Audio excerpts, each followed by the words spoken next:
नमस्कार। आज हम बात करेंगे कि किस तरह से इज़राइल को कौन-कौन देश सपोर्ट कर रहा है और हमास को कौन सहायता दे रहा है। अगर हम देखें इज़राइल की, तो इज़राइल के लिए स्पष्ट रूप से अमेरिका के राष्ट्रपति ने कह दिया है कि इज़राइल पे हमला समझो अमेरिका के ऊपर हमला। ये बड़ी बात है।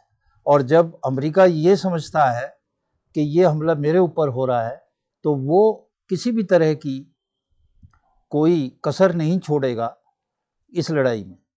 वो डायरेक्ट, इनडायरेक्ट हर तरह की सहायता करेगा और डायरेक्ट इन्वॉल्व भी होगा।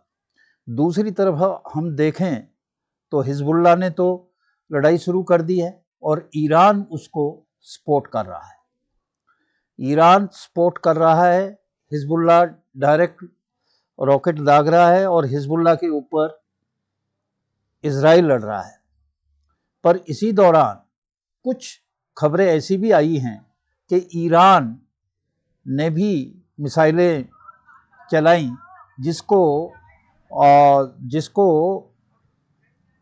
इज़राइल ने इनइफेक्टिव कर दिया।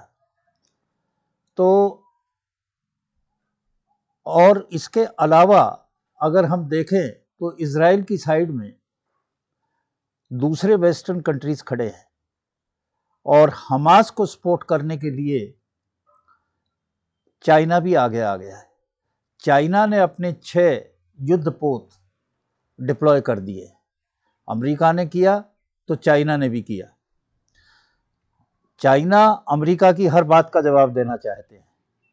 वो इस युद्ध को अपना युद्ध समझे बैठे हैं।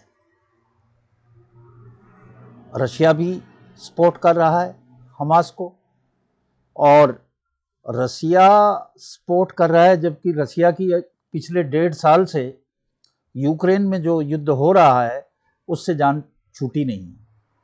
बाकी जो दूसरे कंट्री हैं वो भी मदद इनडायरेक्टली तो करना चाहते हैं, पर डायरेक्टली इन्वॉल्व अभी होना नहीं चाहते। इस स्टेज पे वो होना नहीं चाहते हैं। इज़राइल के लिए सबसे बड़ी समस्या सुरंगें हैं और उन सुरंगों को कैसे नस्त नाबूद करे। गाजा में बताया जाता है कि 500 किलोमीटर की सुरंगें हैं। एक सजेशन ये भी दी जा रही है कि गाजा जो है समुद्र तल से काफ़ी नीचे है, पानी से समुद्र के काफ़ी नीचे है। तो जो सुरंग है उसमें किसी तरह से अगर समुद्र का पानी डाल दिया जाए तो वो भी इनइफेक्टिव हो सकती है, पर उसमें अंदर रहने वाले लोगों का क्या होगा और जो शरणार्थी उसके अंदर होंगे उनका क्या होगा। और सबसे बड़ी बात है कि जो उन्होंने हॉस्टेज रखे हुए हैं उनका क्या होगा। तो इस तरह भी नहीं जा सकते हैं। दूसरी तरफ से जो हिमायत हो रही है लगभग सभी देशों में, जो फिलिस्तीन के हमदर्दी रखने वाले लोग हैं वहाँ पे प्रदर्शन कर रहे हैं। लगभग सभी वेस्टर्न कंट्रीज में हो रहा है और दूसरे देशों में हो रहा है। हिमायत की बात करें तो पाकिस्तान जैसा देश भी कहता है कि हम जो है फिलिस्तीन के साथ, पर करेगा क्या पाकिस्तान? पाकिस्तान क्या करेगा? पाकिस्तान की तो कोई हैसियत है नहीं कि वो कर सके। जनता के कई लोग आके कह रहे हैं कि साहब हम उनको हथियार दें, उनको न्यूक्लियर वेपन दें। अरे ये संभव नहीं है। और अगर पाकिस्तान का इतिहास देखें पिछला, तो उसमें देखेंगे कि 1970 में ब्रिगेडियर जियाउल हक जो बाद में राष्ट्रपति बने, उन्होंने 25,000 से ज़्यादा फिलिस्तीनियों को जॉर्डन में मारा था। वहाँ के राजा जो थे उस वक्त किंग हुसैन, उनके न्योते पे वो गए थे। आज तक 25,000 फिलिस्तीनियों का कत्ल कहीं भी नहीं हुआ है अब तक। इस युद्ध में भी उसके 10% भी नहीं है।